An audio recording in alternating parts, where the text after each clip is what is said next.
في حدث يعكس الفرحة والبهجة، احتفل اللاعب المغربي بدر بانون يوم أمس الاثنين بعقيقة ابنه الصغير في مدينة دار البيضاء وسط حضور أفراد عائلته وبعض أصدقائه المقربين من عالم كرة القدم في المغرب.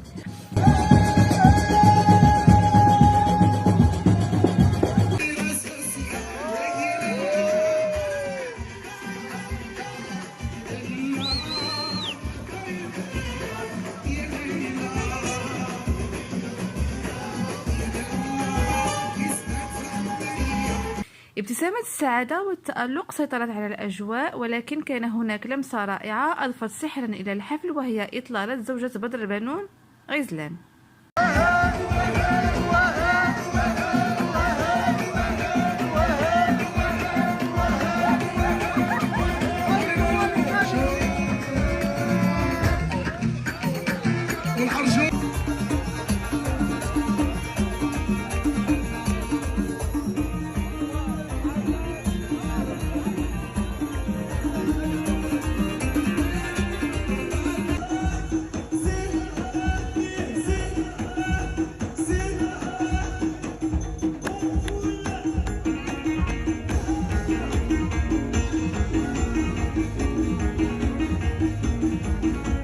ولم يقتصر الحفل على أفراد العائلة فحسب، بل تواجد عدد من نجوم المنتخب المغربي وزملاء بدر بانون في عالم كرة القدم، أضفى على الحفل نكهة خاصة وجعله لحظات لا تنسى.